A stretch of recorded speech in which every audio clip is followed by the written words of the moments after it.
मार्गशीर्ष कृष्णा उत्पन्ना एकादशी। सूत जी बोले, हे ऋषियों, इस व्रत का वृतांत और उत्पत्ति प्राचीन काल में भगवान श्री कृष्ण ने अपने परम भक्त युधिष्ठिर से कही थी। वही सब मैं तुमसे कहता हूँ। एक समय युधिष्ठिर ने भगवान कृष्णचंद्र से पूछा, हे भगवान, एकादशी का व्रत किस विधि से किया जाता है और उसका क्या फल प्राप्त होता है? उपवास के दिन जो क्रिया की जाती है, आप कृपा करके सब मुझसे विस्तार पूर्वक कहिए।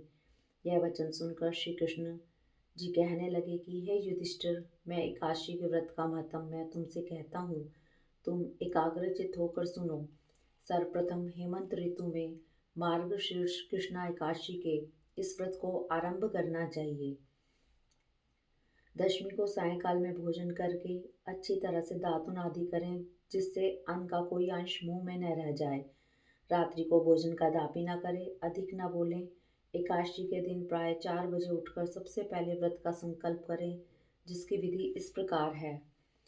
अमुक संवत्सरे, संवत का नाम ले, मार्गशीर्ष मासे कृष्ण पक्षे पुण्य पर्वणि एकादशी तिथौ, अमुक वासरे, वार का नाम ले। अमुक गोत्र उत्पन्नो अहम, अपने गोत्र का नाम ले। अमुक नामो अहम, अपने नाम का उच्चारण करके ब्राह्मण को तो शर्मा अहम, क्षत्रिय हो तो वर्मा अहम, वैश्य हो तो गुप्तो अहम और शूद्र हो तो दासो अहम कहें। सकल जन्म जन्मांतर अर्जितानि यानि पापानि तेषाम शमनार्थम एकादशी व्रत अहम करिष्ये। इसके पश्चात शौच आदि से निवृत्त होकर नदी, तालाब, बावड़ी या कुएं पर जाकर मिट्टी आदि लगाकर इस मंत्र को पढ़ता हुआ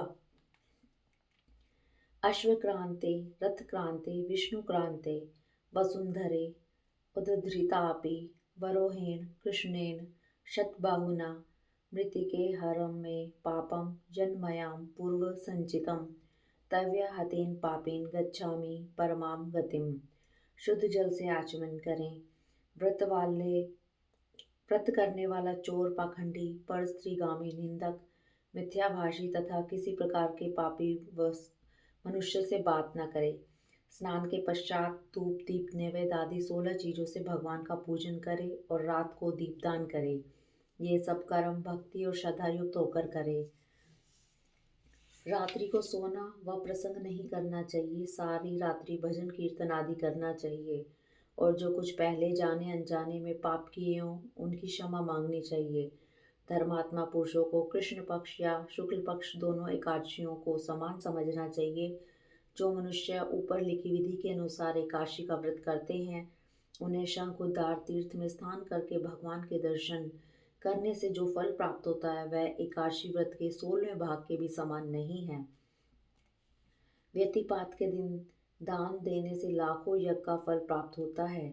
संक्रांति से 4 लाख गुना तथा सूर्य ग्रहण में स्नान दान करने से जो फल प्राप्त होता है वही पुण्य एकादशी के दिन व्रत करने से प्राप्त होता है। अश्वमेध यज्ञ करने से 100 गुना तथा 1 लाख तपस्वियों को 60 वर्ष तक भोजन कराने से 10 गुना, 10 ब्राह्मणों अथवा 100 ब्रह्मचारियों को भोजन कराने से 1000 गुना पुण्य भूमि दान करने से होता है। उससे 1000 गुना पुण्य कन्यादान का होता है और उससे 10 गुना पुण्य विद्यादान करने से होता है। विद्यादान से 10 गुना पुण्य भूखे को भोजन कराने से होता है। अन्नदान के समान इस संसार में कोई दान ऐसा नहीं जिससे देवता और पितर दोनों तृप्त होते हैं, परंतु एकादशी के व्रत का पुण्य सबसे अधिक होता है। हजारों यज्ञों से भी अधिक इसका फल होता है। एकादशी के व्रत का प्रभाव देवताओं को भी दुर्लभ है। रात्रि को भोजन करने वाले को उपवास का आधा फल मिलता है और दिन में एक बार भोजन करने वाले को उसका आधा फल मिलता है, परंतु निर्जल व्रत रखने वाले का महात्म्य तो देवता भी वर्णन नहीं कर सकते। युधिष्ठिर बोले, हे भगवान, आपने हजारों यज्ञ और लाख गोदान को भी एकादशी के व्रत के बराबर नहीं बताया, सो यह तिथि सब तिथियों से उत्तम कैसे हुई, यह आप विस्तार पूर्वक मुझसे कहिए। युधिष्ठिर के वचन सुनकर भगवान श्री कृष्ण बोले, हे युधिष्ठिर, सतयुग में मुर नाम का एक दैत्य था। वह अत्यंत बलवान और भयानक था। उस प्रचंड दैत्य ने इंद्र, आदित्य, वसु, वायु, अग्नि आदि सब देवताओं को पराजित करके भगा दिया। तब इंद्र सहित सब देवताओं ने भयभीत होकर शिव जी से अपने दुख का सब कारण तथा दैत्य का वृतांत कहा और बोले, हे कैलाशपति, मूर दैत्य से भयभीत होकर सब देवता मृत्युलोक में फिर रहे हैं। तब शिव जी बोले, हे देवताओं, तीनों लोकों के स्वामी, भक्तों के दुखों का नाश करने वाले भगवान विष्णु की शरण में जाओ, वही तुम्हारे दुखों को दूर कर सकते हैं। शिव जी के ऐसे वचन सुनकर इंद्र आदि सब देवता क्षीर सागर में पहुंचे। वहां भगवान को शयन करते हुए देखकर इंद्र हाथ जोड़कर उनकी स्तुति करते हुए बोले, हे देवताओं द्वारा स्तुति करने योग्य प्रभु, आपको बारंबार नमस्कार है।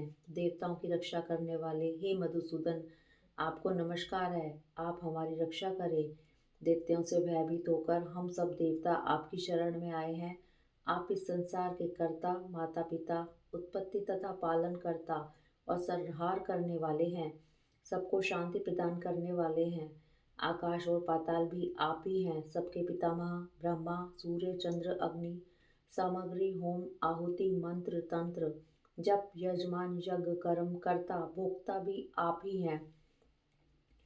आप सर्वव्यापक हैं। आपके सिवा तीन लोकों में चर तथा अचर कुछ भी नहीं है। हे भगवान, दैत्यों ने हमको जीत कर स्वर्ग से निकाल दिया है और सब देवता इधर उधर भागे भागे फिर रहे हैं। आप उन दैत्यों से हमारी रक्षा करें। इंद्र के ऐसे वचन सुनकर भगवान विष्णु बोले, हे इंद्र, ऐसा मायावी दैत्य कौन है जिसने सब देवताओं को जीत लिया है? उसका क्या नाम है? उसमें कितना बल है और किसके आश्रय है तथा उसका स्थान कहाँ है? यह सब मुझसे विस्तार पूर्वक कहो। भगवान के ऐसे वचन सुनकर इंद्र बोले, हे सर्वव्यापी भगवान, प्राचीन समय में चंद्रावती नगरी में नाड़ीजंग नाम का एक राक्षस था। उसी के महापराक्रमी और लोक विख्यात मुर नामक पुत्र ने सब देवताओं को स्वर्ग से निकालकर वहां अपना अधिकार कर लिया है। वह इंद्र, अग्नि, वरुण, यम, वायु, ईश, चंद्रमा, नेत्रग आदि सबके स्थान पर अधिकार करके और सूर्य बनकर आप ही प्रकाश करता है। वह स्वयं मेघ बन बैठा है और सबसे अजय है। हे असुर निकंदन, उस दुष्ट को मारकर देवताओं को निर्भय बनाइए। इंद्र के ऐसे वचन सुनकर भगवान विष्णु बोले, हे देवताओं, मैं शीघ्र ही तुम्हारे शत्रु का संहार करूंगा। तुम चंद्रावती नगरी को जाओ। इस प्रकार कहकर भगवान सहित सब देवताओं ने चंद्रावती नगरी की ओर प्रस्थान किया। उस समय दैत्यपति मूर दैत्य सेना सहित युद्ध भूमि में गरज रहा था। उस बलवान असुर की गर्जना सुनकर सब देवता भय के मारे चारों दिशाओं में भागने लगे। जब स्वयं भगवान विष्णु रणभूमि में आए तो दैत्य उनको भी देखकर अनेक प्रकार के अस्त्र शस्त्र तथा आयुध लेकर दौड़े। भगवान ने उनको आते देखकर सर्प के समान अपने बाणों से उनके शरीर को बींध डाला। अनेक दैत्य उनके हाथों से मारे गए। केवल एक मुर ही जीवित बचा रहा। वह अविचल भाव से भगवान के साथ युद्ध करता रहा। भगवान जो भी तीक्ष्ण बाण उसके शरीर में मारते, वह उसके लिए पुष्प के समान हो जाते। शस्त्रों के प्रहार से उसका शरीर छिन्न भिन्न हो गया, परंतु वह फिर भी युद्ध करता ही रहा। अब वे आपस में मल्ल युद्ध करने लगे और 10,000 वर्ष तक उनका मल्ल युद्ध होता रहा, परंतु वह दैत्य भगवान से पराजित न हुआ। तब भगवान विष्णु युद्ध में थककर बद्री का आश्रम चले गए। वहां पर एक हेमवती नाम की सुंदर गुफा थी। उसमें विश्राम करने के लिए वे उसके अंदर प्रवेश कर गए। यह गुफा 12 योजन लंबी और उसमें एक ही द्वार था। भगवान जाकर वहां सो गए। वह दैत्य उनको सोया देखकर मारने के लिए उद्यत हुआ। वह अभी मारने का प्रयास कर ही रहा था कि उसके शरीर से एक अत्यंत प्रभावशाली सुंदर कन्या अस्त्र शस्त्र धारण किए हुए उत्पन्न हुई और दैत्य के सामने आकर युद्ध करने लगा। वह दैत्य उस बलवान कन्या को देख आश्चर्यान्वित होकर उसके साथ युद्ध करने लगे। उस कन्या के ऐसे भयानक पराक्रम को देखकर दैत्य विचारने लगा कि इस कन्या को किसने बनाया है जो ऐसा भयानक युद्ध कर रही है। वह ऐसा विचार कर ही रहा था कि उस महादेवी ने उस बलवान दैत्य के रथ को चूर चूर कर दिया तथा उसके अस्त्र शस्त्रों को काट कर टुकड़े टुकड़े कर दिए। तब वह दैत्य महान क्रोध करके मल्ल युद्ध करने लगा, परंतु देवी ने उसको धक्का मारकर मूर्छित कर दिया। जब वह दैत्य मूर्छा से जागा तो उस देवी ने उसका सिर काट डाला। इस प्रकार वह दैत्य तो पृथ्वी पर गिरकर मृत्यु को प्राप्त हुआ और बाकी दैत्य डर के मारे पाताल लोक को भाग गए। जब भगवान विष्णु की निद्रा टूटी तो उन्हें मूर दैत्य का कटा हुआ सिर व कन्या को दोनों हाथ जोड़कर खड़े देखा। तब भगवान उस कन्या से पूछने लगे कि हे देवी, जिस दैत्य से इंद्रादिक सब देवता भयभीत होकर स्वर्ग में भाग गए थे, उसको किसने मारा है? वह कन्या कहने लगी कि भगवान, जब आप निद्रा में थे तो यह दैत्य आपको मारने के लिए उद्यत हुआ। उस समय आपकी योग माया द्वारा आपके शरीर से उत्पन्न होकर मैंने इस दैत्य को मार गिराया। यह सुनकर भगवान कहने लगे कि हे देवी, तुमने देवताओं के भय को दूर करके बड़ा भारी कार्य किया है, अतः तुम अपनी इच्छा अनुसार वर मांगो। तब वह देवी बोली कि हे भगवान, यदि आप मुझे वरदान देना ही चाहते हैं तो यह वरदान दीजिए कि जो कोई भी मेरा व्रत करे उसके सब पाप नष्ट हो जाएं और अंत में मोक्ष को प्राप्त होवे।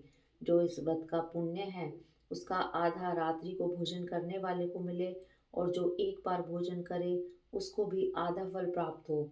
जो मनुष्य भक्ति पूर्वक मेरे व्रत में एक बार भी भोजन ना करे उसको धर्म, धन और मुक्ति प्राप्त हो। भगवान ने कहा, हे कल्याणी, ऐसा ही होगा। मेरे और तुम्हारे भक्त एक ही होंगे और वे अंत में मोक्ष को प्राप्त करके मेरे लोक को जाएंगे। क्योंकि तुम एकादशी को उत्पन्न हुई हो, अतः तुम्हारा नाम एकादशी ही होगा। तुम मुझे सब तिथियों से प्रिय हो, इस कारण तुम्हारे व्रत का फल सब तीर्थों से भी अधिक फल देने वाला होगा। ऐसा वचन कहकर भगवान अंतर्ध्यान हो गए और प्रभु के उत्तम वचनों को सुनकर एकादशी अत्यंत प्रसन्न हुई। भगवान श्री कृष्ण कहते हैं कि हे युधिष्ठिर, सब तीर्थों के फल से एकादशी व्रत का फल सर्वश्रेष्ठ है। एकादशी व्रत करने वाले को मैं मोक्ष पद देता हूँ, उसके शत्रुओं का नाश एवं समस्त विघ्नों को नष्ट करता हूँ। यह मैंने तुमको एकादशी की उत्पत्ति का सब वृतांत के बतलाया है। एकादशी पापों को नष्ट करने वाली तथा सिद्धि की देने वाली है। उत्तम पुरुषों को दोनों पक्षों की एकादशियों को समान ही मानना चाहिए, कोई भेदभाव नहीं समझना चाहिए। जो मनुष्य इस एकादशी के महात्म्य को पढ़ता अथवा सुनता है उसको अश्वमेध यज्ञ का फल प्राप्त होता है और वह करोड़ों वर्ष तक विष्णु लोक में वास करता है। वहाँ भी उसका पूजन होता है। जो मनुष्य एकादशी महात्म्य के चौथे भाग को पढ़ता है उसके भी अनेक पाप नष्ट हो जाते हैं। विष्णु धर्म के बराबर दूसरा कोई धर्म नहीं और एकादशी व्रत के समान और कोई दूसरा व्रत नहीं। इस प्रकार एकादशी महात्म्य का पहला अध्याय समाप्त हुआ। इसमें गुड़ और बादाम का सागार होता है।